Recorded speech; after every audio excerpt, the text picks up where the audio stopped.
Meltdown, and today I am joined by. Hi, this is Roberto from Dangerzone. I'm going to be perfectly honest with you. I hadn't heard much about your band, and I sent your album through by your label. And I've got to say, Shut Up is an absolutely amazing album, which I have been really enjoying and still enjoy. What's the feedback been like so far then to the one single you've released, Evil? Well, the first feedback that we received are pretty good, are really good actually. So yeah, we're enjoying this fact that the people is liking this new single, and we are hopeful that they're gonna like the album as well. And yeah, so far so good. So we'll see. Brilliant. This Days is a favourite track of mine. We asked this a lot probably in interviews, but which is your favourite track on the album today and why? Well, probably my favorite track is I Don't Care. Yeah, I like that. Well, I Don't Care. It's probably also the driving force of the idea of the album. Even the fact that the song says I don't care, it's something that is really important for us in this moment, because we are just doing this kind of music, and we're doing whatever we really like to do, and so it's really something that we're free to enjoy, and we don't care too much about what people say at this point. At this point in our age, we just feel that we just need to enjoy what we really like to do, which is this kind of music. And we think that we did the album that was really in our mind at this moment, and we didn't really think too much about what would be the reaction of the people after. We just made the songs, and we started to like what we were hearing, and we said, okay, let's do it. And we felt really free to do whatever we had in our mind. So the thing with Shut Up, I mean, apart from the fact that I really like the guitar riff, it's a strong guitar riff that is really reminding me of the 80s that I like, my main influences. So that's something that I really attach to. But also the fact that says I don't care, it's really important for me in this moment of my life. You talked about the 80s. That's sort of like when I first got into rock and hard and heavy metal. This album would have seen you being absolutely huge. Do you really sort of wish a bit that you had released such an album back then? You mean, what if we wish that this album was released like back then? What would it be? Yeah, yeah, basically. Well, well, I think this is a good album for this kind of music. Problem is that there is not much audience for this kind of music anymore, and that's the point. That's the point of I Don't Care. That's exactly the point. I mean, yeah. We do what we like, not because we are forced to do this kind of music. There is no big deal. There are no $1 million involved. It's just what we do, what we like to do. That's the point. So yeah, I wish that we made this album back in the 80s. When we first went to Los Angeles to play in 1988 for the first time. We played at the Whiskey. There. Wow! Yeah, that was our first gig in the U.S. We played at the Whiskey in 1988, and it was the year of Guns N' Roses with Appetite for Destruction, and everything was huge there, and we just fell in love with that scene, with whatever was happening there. Can you imagine a band from Italy going there and see like a trillion band playing live every night? And everything was happening there in that moment, in that spot, So yeah, I wish that we were able to make that at that time, So we were not really blessed with the timing, but that's life, So now enjoy to do this kind of music, and probably just because it reminds us what we felt at that moment, that kind of energy, that kind of passion. And that's what rock and roll it's all about, is that passion and rock and roll and energy, and that's it. Really simple. That's amazing, man. I never knew you went to the whiskey. I mean, that was a place I always used to want to go in the 80s. Who did you support? Were you supporting a band or anything? Yeah, we actually we went the first time in 1988, and we were just there, to do some, just trying to introduce the band with labels and everything. And then we got the opportunity to play there, so we just bought some instrument and we ran the rest of the instruments, and we just played, because we just sent the demo to the guys at the whiskey, and they called us in the saying, "Hey guys, do you want to play?" What? It's like, yeah, of course we want to. So we just did that, and then we moved with the band back a few years later. We moved in 1992 with the band, and we stayed there. I lived there in LA for 2 years, actually. So we played the scene there, and we did, but it was too late. It was already, the Nirvana thing was coming out, and we were too late for that. That's the point. Right. That's why we broke up with the band, because we actually did broke up there in LA, because we moved there. We already had this album called Line of Fire. We recorded the album here with some American producers, and problem is that our manager really delayed many things with the publishing company and everything. So we just wasted so much time. So we decided to move there. We sold our instruments and went there, and we started to do all these, shows and, the usual things. Problem is that we were too late. So clubs were starting to close. And so after a few months, we decided that, we couldn't make it. There was no possibility to get some deal. So we talked with a few record companies there with the album ready. But the problem is that they were already dropping the major bands. They were Hardline, they were dropping, the major acts. So there was no possibility for us to get a deal. So we decided to quit. And then we came back many years later in 2010, and with a totally different, attitude and perspective. We were not so young anymore, and we had here, families and jobs and everything. But we decided to give it another try, just to, to enjoy the fact that we like this kind of music. Mm-hmm. And so we released Line of Fire, and then we started to do a few more albums, Undying, and then Closer to Heaven, and then the last one in 2019. Right. Yeah, and of course you had COVID coming in 2019. That absolutely fucked everything up. Excuse my language. Yeah. But yeah, I mean, it's such a shame. I mean, obviously, I remember the 90s and when grunge came in, and yeah, it was all right. It did kill off a lot of bands, reformed, and it's such a shame you didn't sort of like stick with it, because grunge didn't last that long, did it? Really? Or did you even think about going down the Warrant Road, where they did, I think it was Dog Eat Dog and Motley Crue, Generation Swine, where they went down the grungy side? Did you sort of debate about going down that side of music while you were there? No, we didn't. I mean, we weren't really into that kind of stuff, I actually never heard Nirvana before, Right. Yeah, the funny thing is that like it. So the funny thing is that in the building where we were living with the band, we had this guy that was working with a record company. He was an A&R for a record company there in Los Angeles. And one day he came to us and saying, "Hey guys, I just want to say bye, that I'm moving." And we said, "Where are you going?" And he said, "I'm going to Seattle." And we said, "Why? What are you going to do there?" The new scene is coming from there. And we never heard anything from that, from the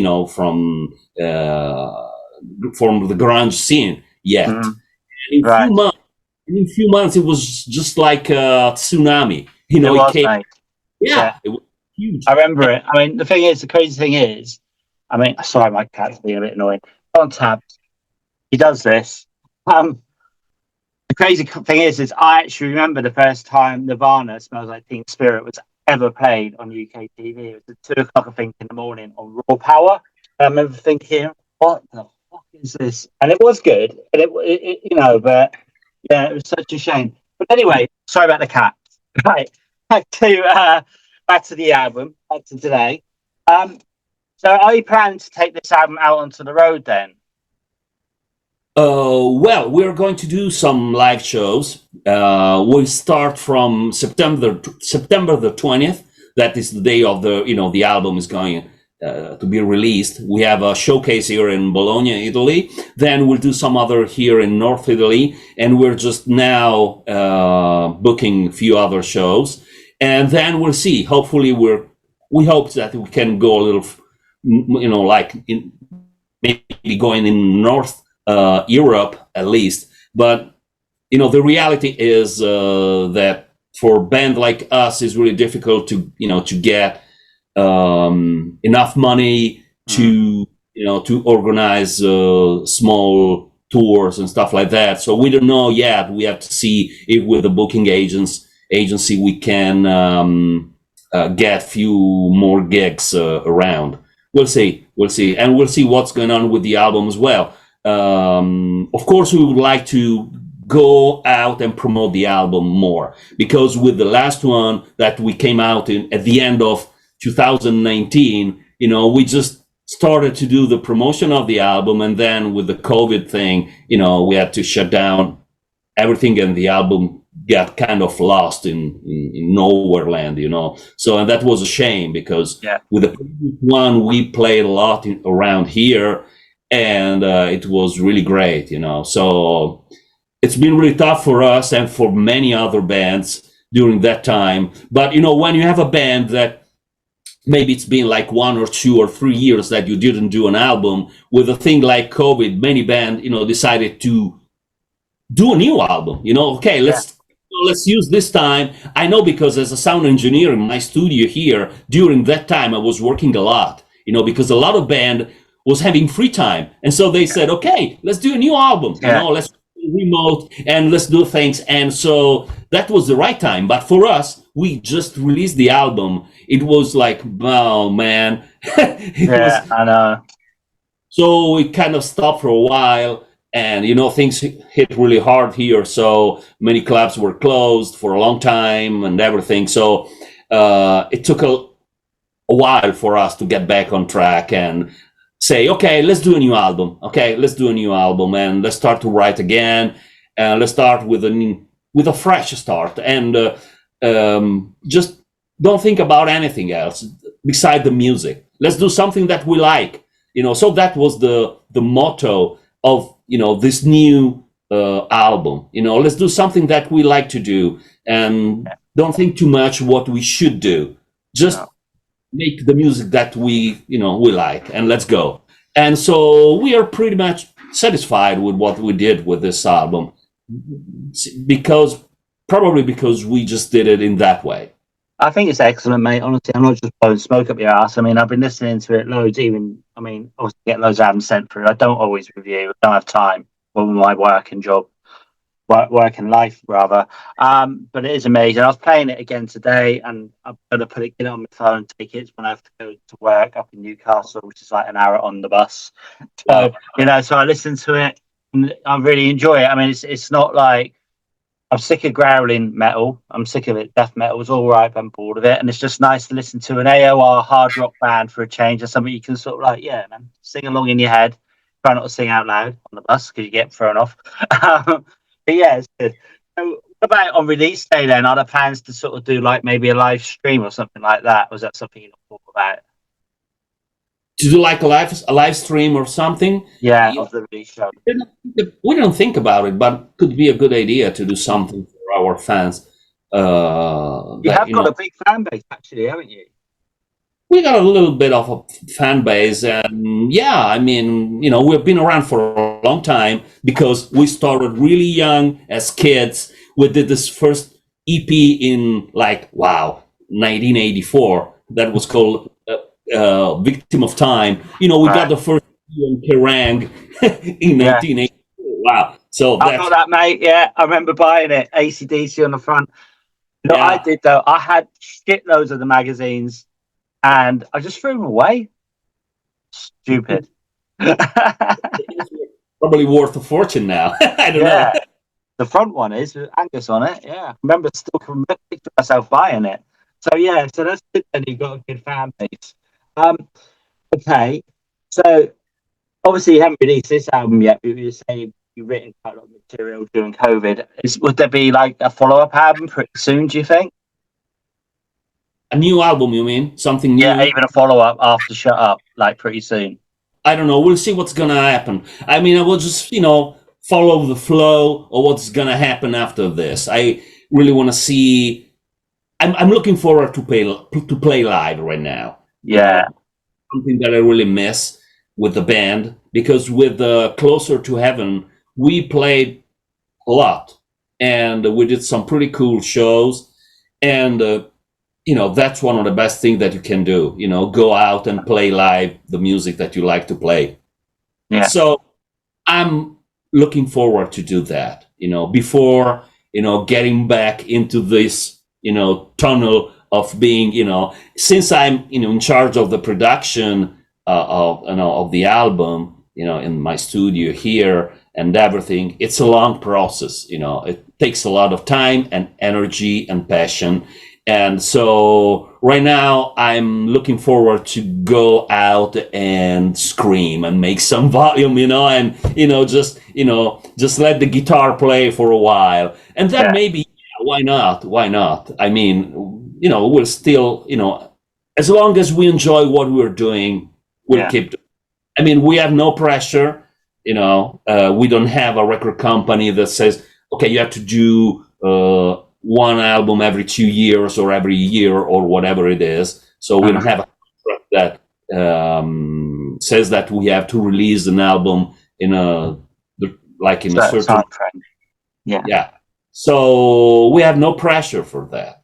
So we'll see. As when we start to, usually what happened is that at one point, we start to put down few ideas, and then maybe, I pass my ideas to the keyboard player or the singer, and they say, okay, this is cool, let me try something on this. And so maybe the singer puts a melody on it and a few lyrics, and so we'll start to bounce, back the track. Since we live in different cities, so we're based here in Bologna, some are kind of far, so we work a lot in this way. So we start to bounce tracks back and forth, and then something at one point, it just happened, and it's, wow, this is a cool song, So let's keep doing it. It's something like that, because you need this kind of energy inside. You need some sort of motivation, and it's something that it comes from the inside, since we have no obligation. So it's relaxed. Yeah. That's cool. Are there plans then to release another video before release date? It's actually not released for a while, the album now, is it? I think it's September the 22nd. Yeah, no, it's September the 20th. Right. Friday, September the 20th is the album. But we're going to release another single on September 6th. Okay, brilliant. New single and the video. It's gonna be I Don't Care. We already did the video and everything. Right. Yeah. So that's the second single that is gonna anticipate the album on the 20th, and that's gonna come out on Friday, I think. Probably yes, Friday the 6th. It's September the 6th. 6th. Yes, I think that's the date. That's a really good choice as well for single. Absolutely. All right. So if there was a song written by someone else, which would it be that you wish you had written? Oh, so many. Yeah. So, I mean, wow. Wow, this is a tough one. Which song I wish I had written for myself? Wow, I don't know. Probably something, since I'm really into this kind of melodic hard rock thing, probably something like, I don't know, In My Dreams from Dokken, or Many from Van Halen, or even, I don't know, Lay Down from Rat, all that kind of 80s stuff, with really cool guitar riff. That's basically what I really like, with really gigantic guitars, and, that's what I am. That's what I like. So probably something from Van Halen 1, of course. Van Halen 1, pick one. It just would be, it's a killer album. But yeah, basically probably would be something from that songs. Epic. All right, then. So if you were stuck, not on a desert island, because that's so said so many times. If you were stuck in a room for a month, which 3 albums would you have with you? Which album would I have with me? Three albums. Well, also very difficult choice, this one. It depends on the mood that you are in that moment. That depends. Sometimes I would pick, I don't know, Bryan Adams.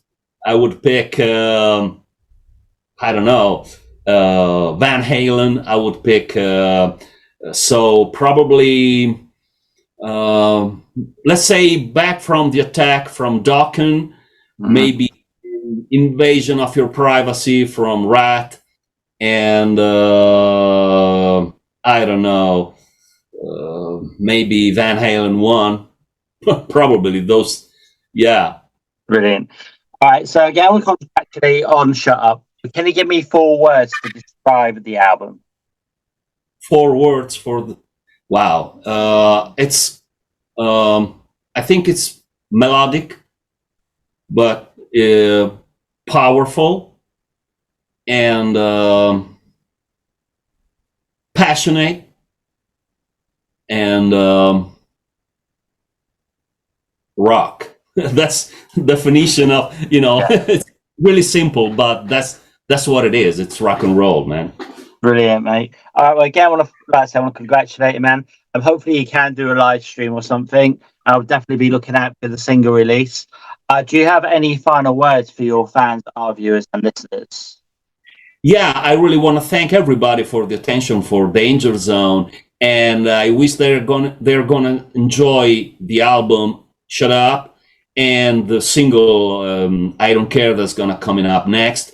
And so I hope to get some feedback from every one of you out there, and just let us know what do you like and what do you feel about this album. We did it with with passion from the bottom of our heart, and so it's something that it's really great for us if you just drop like a line on our Facebook page, or wherever you want.